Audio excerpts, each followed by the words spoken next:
Welcome to this week's edition of The Lead. I'm Ophelia Jacobson. Let's get started. Schools across the state are beginning to look at reopening plans. The Alachua County School Board recently held a meeting to outline a plan for students to return to a new normal. Many topics were discussed during the 8-hour meeting. Among these topics, the school board members voted to push the start date for schools in Alachua County to August 24th, 2 weeks later than planned.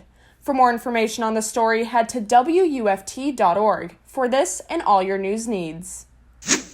Some parents and guardians have become educators during the pandemic. The Lead Samantha Narson takes a look at the education decisions these non-traditional educators have to make during the coronavirus pandemic. With the fall semester ahead, different methods of schooling are being considered. In Miami, parents, guardians, and students have to make decisions. Some will decide to homeschool and hire teachers. Melissa Willman teaches her kids from home during the pandemic. What did we do during our home learning? We did a lot of reflex math, we did a lot of homework, and we did a lot of summer things. That's still something that's the same here. It's just not with your friends, it's with your siblings. Nautilus Middle School teacher Jessica Bryan says that it is too early to conclude what the semester will be like. It's a matter of making sure everybody is safe.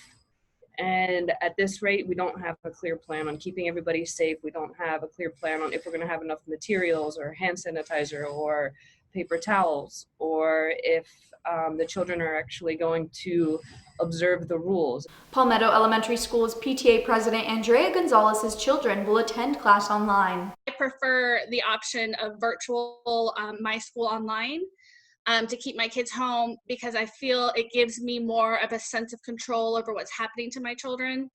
And I also feel like it gives opportunity to those parents that can't do that for whatever reason, if they're both working or have different circumstances where they have no choice but to send their children to school physically. Then the least I can do, both for my family and for theirs, is to keep my kids home to limit the number of students in class.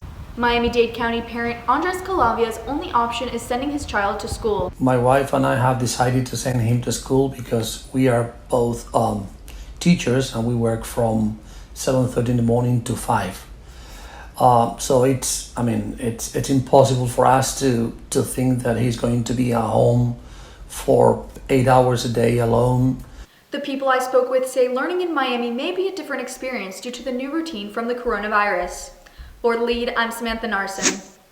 While parents are left with the choice of sending their kids back to school, teachers are also considering the impact of returning as well. The Lead's Jolina Esperto tells us how 2 Orange County teachers are handling the situation. Florida schools are required to reopen. Orange County has options for students: in-person or remote learning. Orange County teacher Ricky Borek will return to the classroom. For this teacher, it's a risk. I'm responsible for these students' safety, and if there was a shooter in the school, I would be jumping in front of that bullet.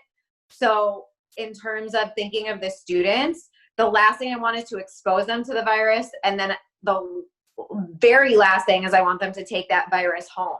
Orange County substitute teacher Ann Holzer supports teaching in person, but feels people need to decide what's best for their situation. I can go into the schools. I don't have kids at home anymore, and so I like to help out. Holzer says in some cases, going back to school is ideal. That's the best place for these kids to be, and for a good majority of these kids, because they're not getting fed breakfast. They're not getting fed lunch. And even safer. It's usually teachers that notice if there's abuse happening. And so even as a sub, you'll have kids that will share everything. And so there's a safety factor here. Borek says she can only take care of her students if she can take care of herself.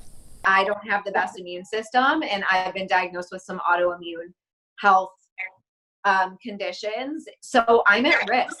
If I get sick with COVID, I'm not worried about getting it for 2 weeks. I usually get sick, and when I get sick, it's like 2 months. For the complete details and most current information, check out the district's website. For The Lead, I'm Jolina Esperto. The sports world came to an abrupt halt in March due to the coronavirus pandemic. While it may look a little different now, sports are slowly starting to come back. The Lead's Hannah Peary has an update on the much-anticipated return of the NBA. The moment that us basketball fiends have all been waiting for is finally here. The NBA is back. The league resumes this week after a 4.5-month-long hiatus due to the COVID-19 pandemic. 22 teams have been living and training at the ESPN Wide World of Sports in Orlando, and the scrimmage games have already begun. Everyone living in the NBA bubble is tested for the coronavirus each night. No one is allowed to leave or enter the bubble without going through a 10-day quarantine period. On Thursday, the games start to count. Teams will begin playing seeding games, which will determine the final regular season standings. Then, the playoffs begin. Kicking off the seeding games, the Pelicans will take on the Jazz at 6:30, and the Battle of Los Angeles begins at 9 on TNT. Now we can all stay safe, stay inside, and watch some basketball. For The Lead, I'm Hannah Peary.